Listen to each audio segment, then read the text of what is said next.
Back to CryptosRUs. I am George. We're all George. Unfortunately, fortunately and unfortunately, it looks like Bitcoin and crypto is coming back a little bit, but unfortunately, we have some bad news. Blockfi declared bankruptcy and decided to sue FTX right afterwards. So, what's that about? And also, I'm seeing some FUD spread about Kucoin, whether or not they are in trouble. So, I'm going to address that in tonight's stream as well. All right, guys, welcome. Let's jump right into it. Looking at Bitcoin, it's a little bit higher than this morning. And overall crypto market cap is moving upwards. So, good things. Overall, good things, right? But shortly after my stream this morning, this happened. Basically, BlockFi said, yeah, we have to file for bankruptcy. We knew this was coming because they already shut down withdrawal, unfortunately, last week. They were basically the last lender to stop withdrawals. But they had this really close relationship with FTX because FTX decided to try to play savior, right? We know that they tried this with Voyager. Then they tried it with Celsius. And now they tried it with BlockFi, right? But when I say tried, they really did have a deal. But unfortunately, it turned out that was just a complete scam. So why this happened? Well, we know a lot of the lending companies out there, unfortunately, mismanaged their funds. And they lost a lot somehow, either due to Three Arrows Capital, due to Luna, due to FTX, right? Unfortunately, BlockFi was caught in the middle of that. But it turns out they also loaned massive amount of money to FTX. In fact, there's a $275 million loan to FTX.US. So there's that. Also, FTX promised to buy them, okay, for a certain amount. And they decided to put down some collateral to be able to borrow. So that is why BlockFi is now suing, or one of the companies that Sam Bankman-Fried owns. Basically, FBF has like hundreds of companies. But one of the companies that basically borrowed money, a huge amount of money from BlockFi, and they were asked to put down collateral. And guess what? SBF didn't have any money to put down, so he actually put down the Robinhood shares that he bought, because he bought like a 7.6% stake in Robinhood.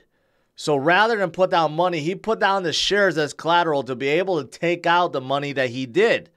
So now BlockFi is suing them for those shares. So you could see how convoluted things are. Apparently, SBF and his hundreds of companies, right, were just moving money around trying to cover up the hole that they had. And unfortunately, they suckered a lot of companies in, and this is why BlockFi, it's very unusual, because when I saw this, like, why would they be suing? And not only for money, but for Robinhood shares, right? So I've also said be careful with Robinhood, because Robinhood is now pulled into it, right? Owning 7.6% of Robinhood, and they had liquidity issues before too, right? So they're unfortunately pulled in, and there's just the whole web. So unfortunately, the contagion has spread, right? But let's see. Let's see what happens. Let's see if they could actually recover this, because even the bankruptcy hearing is quite convoluted, because now you have a number of assets sitting with the Bahamian authorities, and then the U.S. bankruptcy court is declaring that they should take that back, and there's a lot of questions whether or not they're going to get authority over that. So it's spread out in both countries, and it's just very, very, very convoluted. So unfortunately, the contagion is still spreading, and SBF and FTX and Alameda and all his other companies are caught right in the middle of it. Now, for BlockFi, in terms of how much they owe, unknown at this point. Some estimate anywhere from 1 to 10 billion. It's an early estimate, so we don't know how much do they actually owe. Maybe most of it is just to FTX alone. But what we do know is they do owe $30 million to the SEC because they settled earlier this year, and they were fined $50 million, so they paid $20 million already. So they still owe $30 million to the SEC. Yeah, so there's that as well. Silvergate also, which is kind of like a crypto bank, also said they had about $20 million on BlockFi. So unfortunately, contagion spread to Silvergate a little bit more because not only does Silvergate have assets with BlockFi, but also a lot with FTX, which is why, again, their shares are getting hammered. Absolutely hammered. Okay. So that's the big news that broke after my stream this morning. But here's the thing. Okay.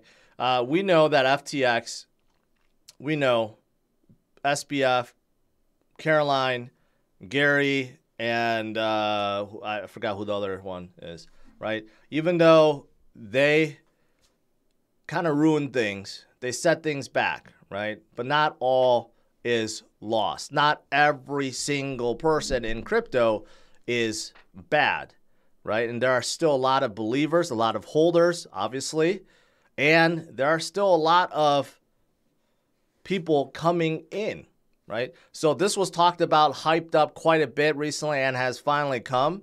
You have Fidelity, which is one of the largest asset managers in the world, very pro-crypto, and they finally decided to release their crypto exchange, commission-free exchange for their clients. This is for retail investors, not even for institutional investors.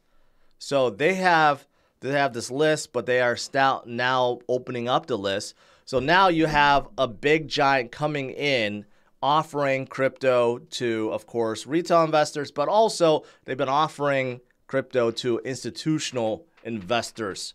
So this is absolutely huge, much bigger in total than FTX. So yes, even though FTX has set us back, the contagion has set us back, right? Not all is lost. We still have a lot of adoption, a lot of people learning about Bitcoin, crypto, Web 3.0, decentralization that are coming in. And we still have a lot of big boys that are entering the space. And there's a lot more that will be coming too. So this is pretty big news as well.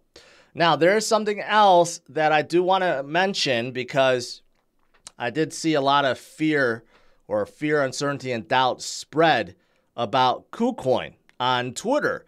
Now, recently, there's been a lot of people just calling out everything on Twitter, okay? So you have to do your research and dig into what some of these guys are saying because there are like people that are just like to spread FUD these days, right? Like they are trying to cause a bank run for whatever purpose. It's not going to be good overall. But I decided to look into it. So I wanted to see how legit this actually is. First of all, a lot of people were complaining about Kucoin. They had like an emergency maintenance happen with their futures, which pissed off a lot of people. Okay, so whenever a maintenance comes, usually it's predetermined, like a set date, right? But sometimes they just come all of a sudden. So a lot of people were pissed off about this. But then people started paying attention and saying, well, why is Kucoin, right, offering ridiculous amount of APR for their earn program?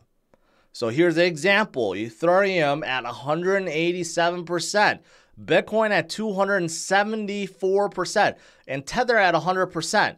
So people are spreading screenshots of this saying, hey, this has to be bad, right? They must have a liquidity crunch and they're going to go under. So I see a lot of people retweeting this and putting their own screenshots. So I decided to look into it. Why are these three so high? Well, if you actually go into Kucoin, they have certain type of, I guess, investments. And this one is called dual investment. And if you actually sort it by dual investment, you'll see Ethereum, Bitcoin, and Ethereum. They're all very, very high. But what the hell is a dual investment? And why is the APR so high? So looking into KuCoin's own page, right, dual investment products is, I don't know if I understand it completely, but basically what it explains is you're staking one crypto and you could be earning rewards from two. And the APR is basically what it is after duration of the staking.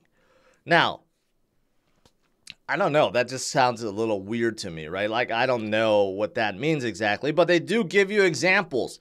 So, for example, if you invested or you staked one Bitcoin, right, at a target price of 20,000 with an APR of 300. So they even give you examples of APR at 300%. So that means that whatever we're seeing right now is normal compared, at least what Kucoin says, right? And a term of 14 days, and they give an example of the settlement price is below 20,000, then you get this math, and you get 1 equals 1.115. But if it's above 20%, then you get USDT instead, and you're getting about 22,300. So that's where they're talking about you could be earning interest on both. And I don't know what that means exactly, but it seems like the two products is USDT and, in this case, Bitcoin or Ethereum, right? So from their explanation, this is normal. That's why it's called a dual investment kind of earn program, okay? But I wanted to dig a little deeper. Why is the APR in a dual investment way more than everything else? Because everything else is more in line with everything else that's out there, right? Like BNB at 8%, DOT at 12%, ADA at 6%. These Atom at 15%. They're a little bit higher than what other exchanges or native staking offers, but they're not like 200-something%. So I decided to look up what they published, their transparency and trust list, their proof of reserve list. A lot of exchanges have been giving these out, right? So this was published like, what, 3 weeks ago? 2 weeks ago on the 11th. So approximately, 2.5 weeks ago. So it's not that outdated. And they listed all these assets, right? Like 20,000 Bitcoin, 180,000 ETH, 1 billion in USDT, 366 million of USDC, and a whole bunch of KCS, right? And they listed out all the addresses for you to click into. So I decided to click into some of these, okay? And I wanted to verify, I can't be 100%, but I want to verify some of these. The bigger ones will be easy to verify. For example, there's one wallet that's supposed to be holding 17,700 Bitcoins. You go into that wallet, how much is left? Well, right now, there's about 15,000. Okay, so that's a little bit off. We're talking about 2,000-ish, 3,000-ish Bitcoin gone from this address. Well, okay, what about some of these others? So then I started to look at some of these others. Here's one that's supposed to be 1,046 Bitcoin. Right now, it's at 663. Okay, so that, of course, is the 400 Bitcoin lower, right? Then I decided to look at, well, what about some of these others? Like, what about ETH? This one is supposed to hold 146,000 ETH. That's quite a lot. And you look at it, well, it's 139,000 ETH, so it's a little bit lower, 10,000 lower, right? And then I decided to look at, okay, well, this is the USDT, 727 million. And you go into it, well, it's not 727 million. It's more like 520 million, right? So bottom line is this. I'm sure if you scroll through every single address, the number of Bitcoin, Ethereum, and USDT is definitely way lower than where they were 2.5 weeks ago, okay? They still have plenty. They're not like at FTX. When FTX was having a bank run, you know, BTC went to 0, ETH went to like under 1,000, and you knew that they were out of crypto, right? But that's not the case with Kucoin. However, with that said, there is definitely a massive exodus of crypto off Kucoin right now. You could argue that there is a massive exodus of crypto from all the exchanges as people are self-custodians, basically. They're putting their crypto into self-custody wallets. So you could argue that. But I will say that if you look at the BTC drop, ETH drop, and USDT drop, it's not concerning, but a little worrisome.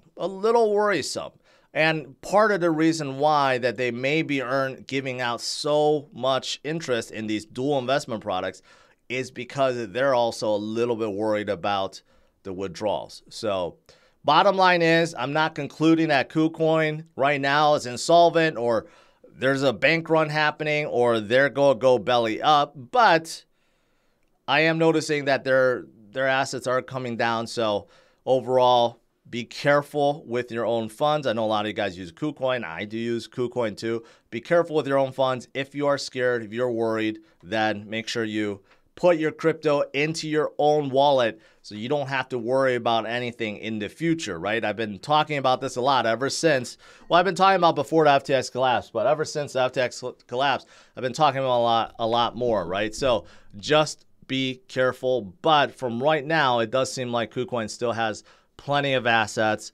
They're not insolvent, but just be careful, okay? Be careful. All right. Outside of these two things, which aren't very good, the only other thing, you guys know Bitcoin, right? Bitcoin is doing so right now. There's a lot of macro stuff going on. But there's one other thing that I want to talk about, and that relates to, it kind of relates to Bitcoin and crypto overall, and that's Elon.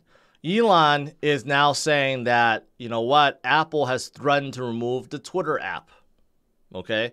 And of course, you know Elon, he's been tweeting nothing but bad things about Apple, censorship, what's going on. He's been tweeting at Tim Cook, right? He's kind of poking the bear. I don't know if this is actually going to make things better or worse, but Apple may decide to remove Twitter altogether from their iOS store.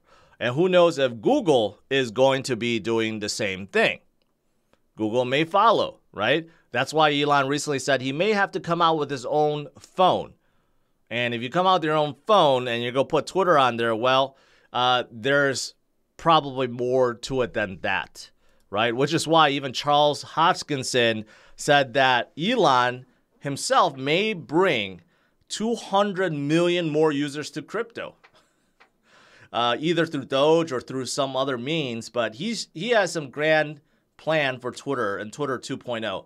And maybe he has to come out with his own phone to do so. But there's a lot of talk about how he's going to integrate Doge, integrate wallet, integrate crypto. And even Charles Hoskinson himself thinks that this will be a very good thing for the entire space. So let's see what happens. But right now, Elon is definitely poking the bear, poking at Apple and Tim Cook, and they're probably trying to decide what to do at this point. All right, that's pretty much it. You know what? Bitcoin is still doing a little bit better, still hovering, still a little better than this morning. There's a lot of macro stuff starting from tomorrow, Tuesday, Wednesday, Thursday, Friday. We're gonna get hit with a ton of economic news, that could definitely bring volatility to the market, up or down. Either way, it could happen, right? I'm thinking some of the economic news could be positive, meaning that we could see inflation from PCE go down. We could see GDP slow down. We could see slowness, yet not weakness, okay? We could see some slowness, but not weakness, and that could be overall good for the entire economy and good for Powell in terms of changing his stance to more dovish than hawkish, right? So let's see what happens. All right, let's do some Q&A.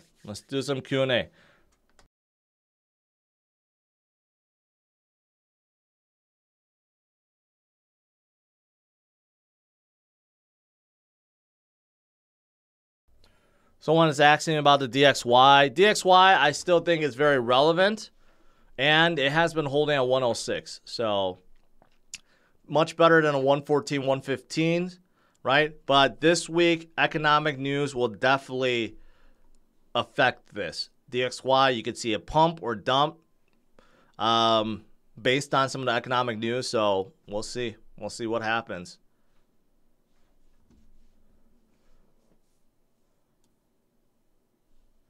All right, hold on. Let me scroll up here. Let me scroll up.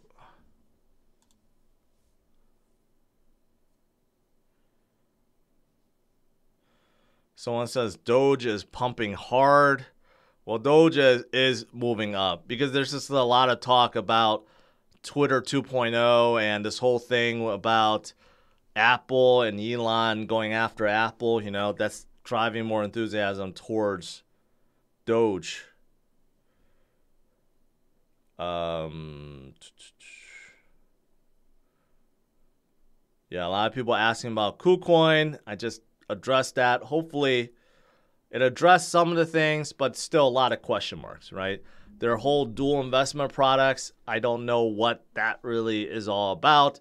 I read this and I still don't understand it, but it seems like it's some kind of derivative, some kind of futures thing, futures plus staking added together. And, you know, I don't know what it means exactly, but what I do know is this high interest that's given is probably to entice people to deposit because, you know, if you look at their reserves, it's definitely down a big amount from 2 weeks ago.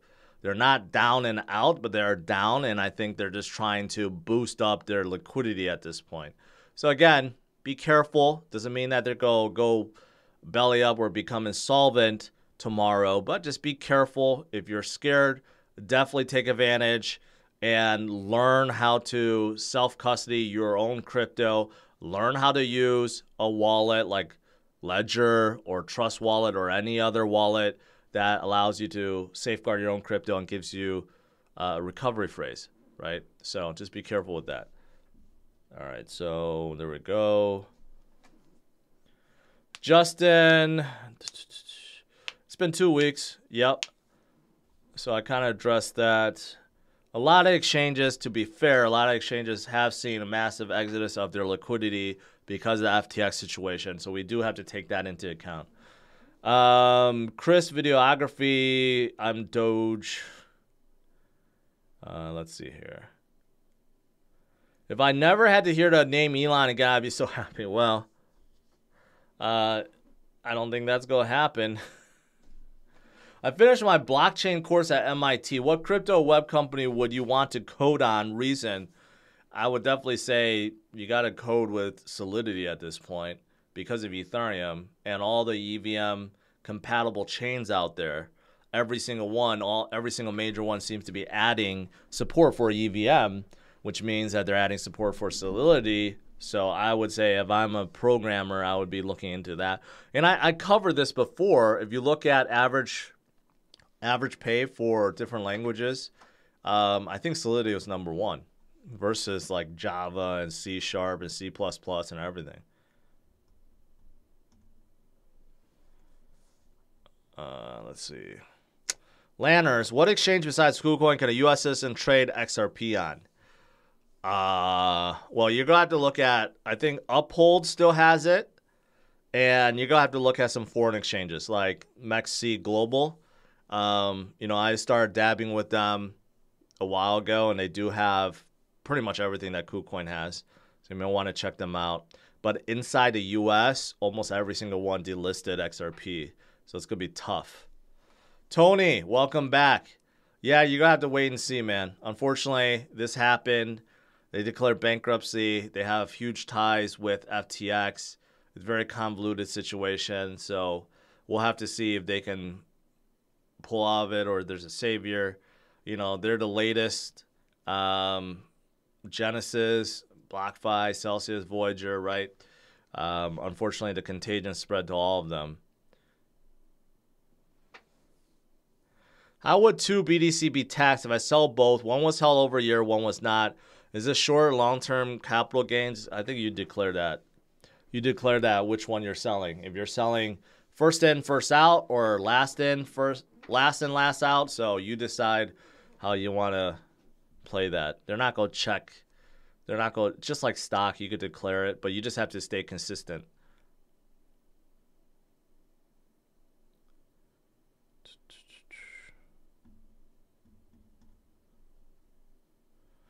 Elon will lead us to the future. Well, you could argue he probably did already.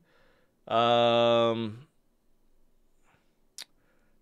on Bitcoin? I have no thoughts on Bitcoin. I'm sorry.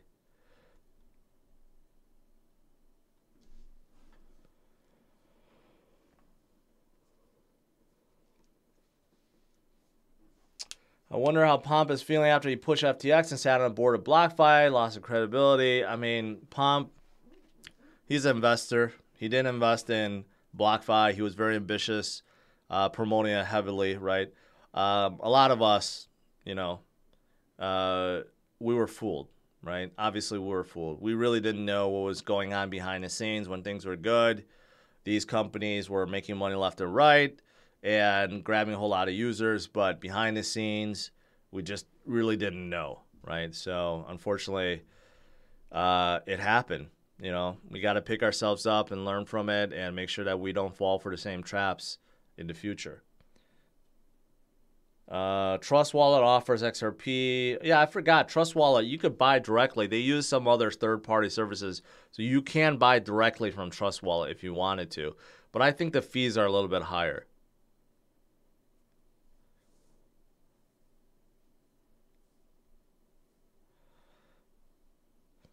Can you confirm the reserves on Binance just like you did with Kucoin? Yeah, I'll have to do it. Not right now, but they did come out with a more comprehensive Merkle tree kind of reserves kind of thing. So we'll have to, or I'll have to check it out and see how it is.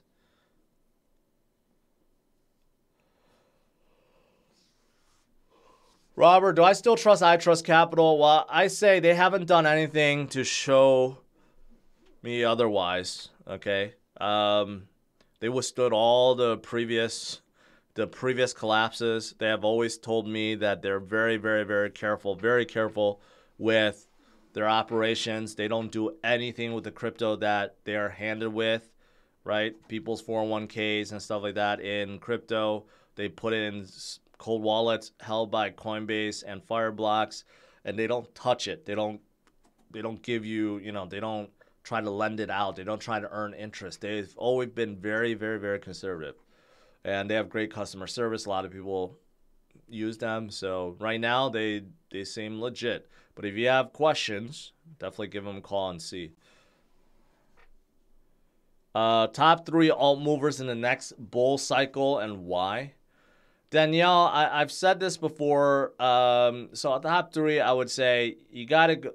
Okay, assuming that Bitcoin and Ethereum is in there, those should be in everyone's portfolio. But outside of those 2 obvious choices, I would say BNB because Binance is just huge and they have a lot of things going on.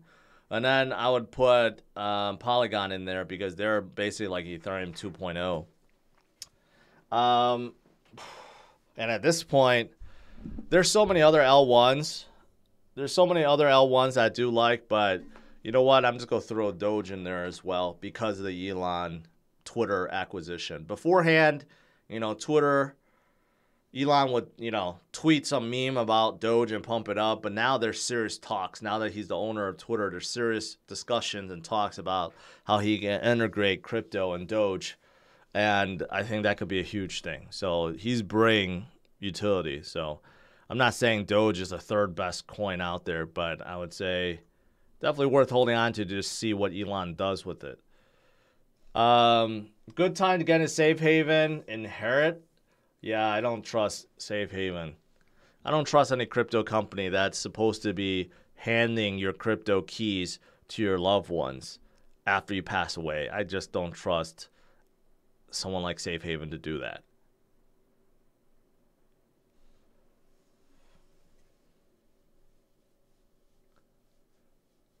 BitBoy says he'll be interviewing SBF in the next 2 weeks on Twitter Spaces.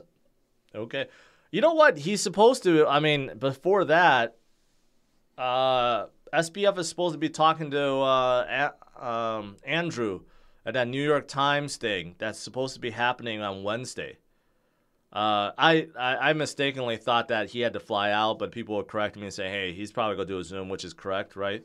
But we will see how that interview goes, whether he's asked the hard questions. So we'll see. We'll see. Who's going to survive, CeFi or DeFi in the future? I think there's going to be a combination of both. CeFi is going to survive. There will be more regulations, definitely. There will be a lot more regulations. Some of it good. Some of it probably not so good. But it's going to be the same thing with DeFi. There's going to be regulations on DeFi as well, right? But, you know, we don't know We don't know just yet what the framework is going to look like, who is going to be in charge. Hopefully it's not Gary Gensler. He has been absolutely horrible. But there's a lot of people that do understand. A lot of people do understand what crypto is about, the potential it has, the future. So not everyone's trying to shut it down. Not everyone's trying to stop innovation. There are a lot of people that believe in its promise. And, so I think it's too early to call what's going to happen. But I do think there will be regulations on both coming up. Masood, appreciate it. Let's see. XRP is not a ERC20. Yeah, it's not. It's its own ledger. What's your take on Mass Network? Have you used it? No, never used it. Sounds like a privacy play, privacy project, or a chain that offers privacy. Sounds a little familiar, but no, I haven't looked into it.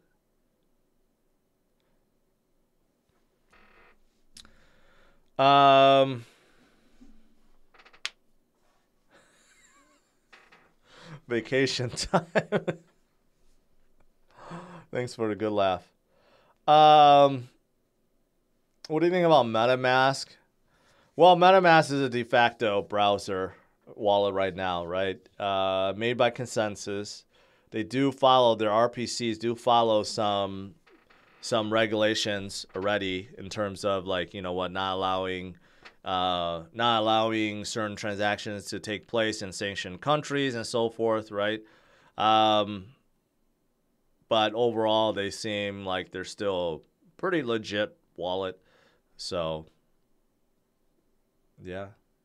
I'm looking at, I'm talking to a project that may become a advisor for.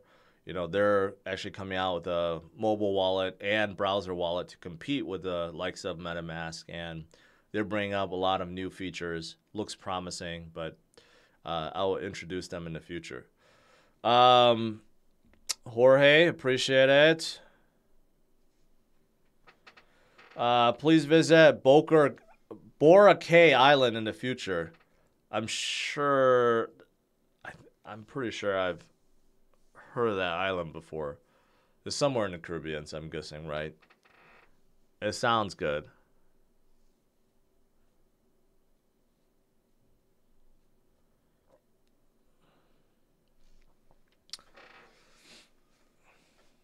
MTMD. Don't spoil it. Don't spoil it.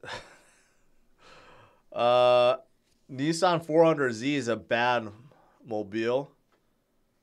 Are you saying bad in a good way? It's like badass car, or are you saying bad in general? Boracay is in the Philippines? Oh man, that shows me. That shows how cultured I am. I'll have to check it out. I just don't look forward to like 10 plus hours of flight. So that's the thing. I don't know how long it's going to take to get to the Philippines, but probably more than probably more than 10 hours. So I don't know.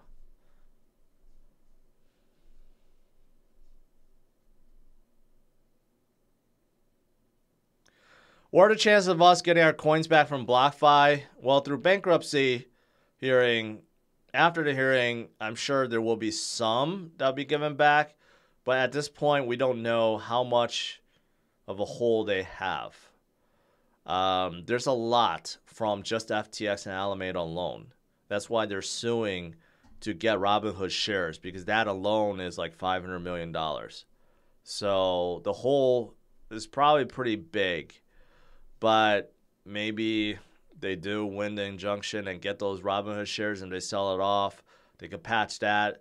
Also, FTX.US owes them $275 million. So if you add that in there, that's like $750 million right there. So I don't know. I don't know at this point.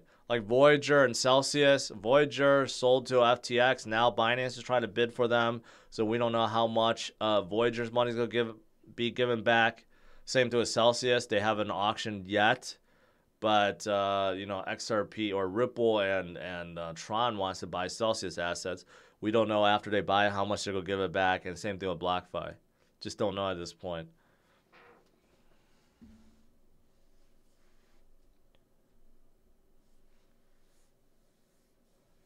Oh, Metal Mike. I don't know. I didn't drive the 400Z or the new Z in stick shift mode. I drove the automatic, and to be honest, I wasn't that impressed. So maybe you drove the 6-speed and it was better, but the automatic one was just not impressive at all.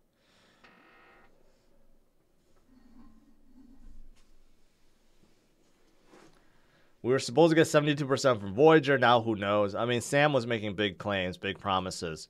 So I don't know if it's going to be 72% or not.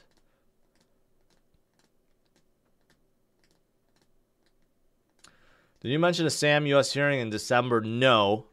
No, I did not. But Sam is supposed to have that meeting, or not meeting, like an interview with Andrew with the New York Times conference that's coming up on Wednesday. That's going to be the first official big interview live. So we will see how he responds and the questions he's asked. Because the op piece from New York Times was more like a puff piece. It wasn't really serious. So this one, we'll see if it goes differently.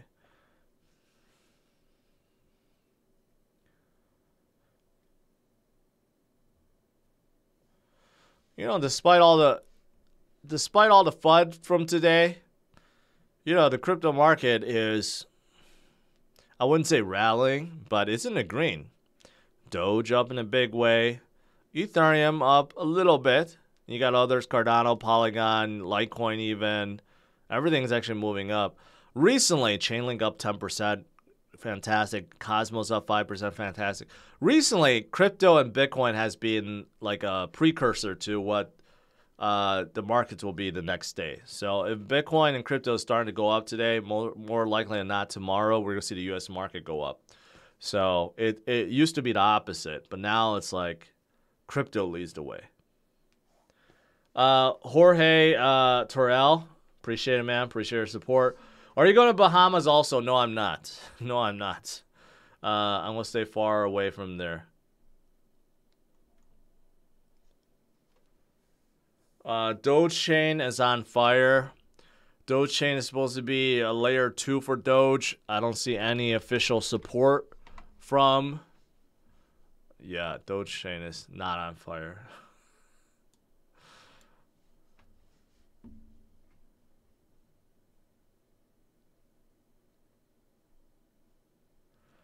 S65 Final Edition, best AMG. Never drove it, but all the AMGs are pretty badass. Bora K. I have to look into Bora K, since so many people mentioned about it. I've never been to the Philippines. I've been to Asia several times, but never to the Philippines. So I'll have to look into it. Stephen Hawk says, the problem with SBF is I don't know if being dumb is a crime. I'm honestly not sure. You know, I originally said that too, but it's more than that. You know, once you touch people's assets and start playing with it when you're not supposed to, that is a crime. And hiding it from the public, making false statements, especially saying everything is okay when it's not, that's a crime. There's a lot of crimes that he definitely committed. Yes, you could argue, well, maybe he's just a good guy that messed up, right? Well, when it comes to billions and billions and billions of people's dollars, and then you try to hide it, then you try to do bad things, you know, it's going to catch up to you.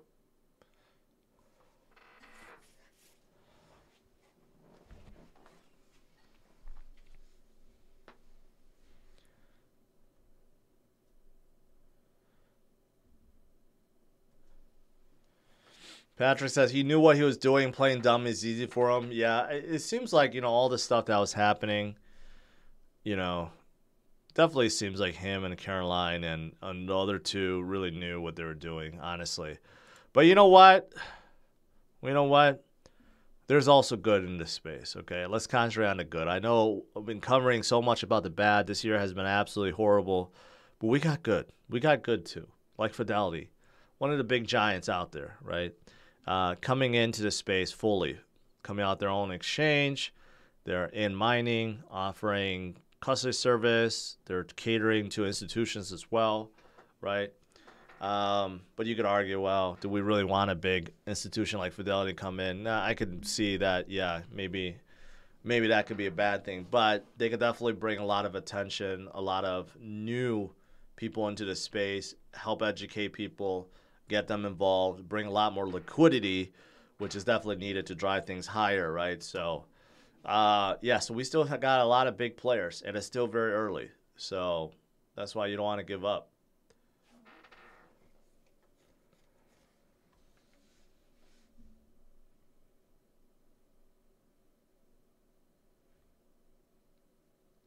Genesis filing for bankruptcy tomorrow. I didn't know that, but yeah. Cash, non-crypto. Yeah, yeah. Asian markets and futures up also. Yeah, that probably will help. Just slightly. But I do think Bitcoin crypto has been a precursor to what the next day's market will look like. But also, Elon is good. Whether or not, he's done some stupid things, obviously. I've called him Elon for a long, long time because some of the stupid things he said about Bitcoin mining, ESG, all that stuff that no one even talks about anymore, especially not him, right? But overall, I do think he's going to bring more people, more attention, and spur adoption in the crypto space. And it could be absolutely huge. So we'll see.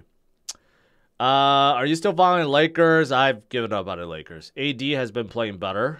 I know that, but they seem like a lost cause.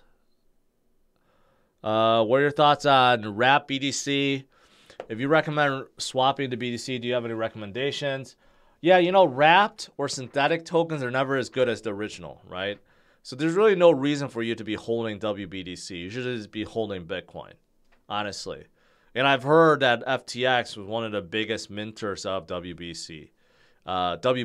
So, yeah, I would definitely swap it out for Bitcoin at this point. I would not be holding on wrap Bitcoin because just keep in mind, it is a synthetic version of the real thing, and it could depeg. There's a lot of bad things that can happen. Stick with the original. Yeah, Schroeder's back. He's on my fantasy team. I'm not sure he's going to do much, but we'll see. I just FOMO in Doge. I ain't going to lie. Well, it could turn out to be good. I mean, who knows? Doge was at 70 cents once upon a time, right? 7x from here. Who knows? Who knows what Elon is going to bring? We'll see. We'll see. All right, guys. I'll let you guys go. Overall, I know that Blockfi, unfortunately, went bankrupt. Bad news. We don't want to hear about that. They did seem like they lasted pretty long. Lasted probably the longest, but still, it caught up to them. The contagion caught up to them. They're suing FTX, right? But that's probably not the only reason why they went under. But still, the FTX had a big part in it. Also, I addressed kind of the Kucoin FUD. If you're concerned, obviously, safeguard your own crypto. Put it into a wallet that you control if you're scared. Right now, Kucoin does seem like they still have plenty of assets, but definitely much lower than what they had 2 weeks ago. And the high interest that they're giving is a little concerning, but it seems like that's what they planned all along because that's in their documentation. But anyways, safeguard your own crypto. But overall, don't give up, my friends. Greater things are coming. So don't give up. And I'll see you guys tomorrow, 8:30 p.m. or 8:30 a.m. Central Standard Time. All right? Have a good one, guys. Take care. Bye-bye.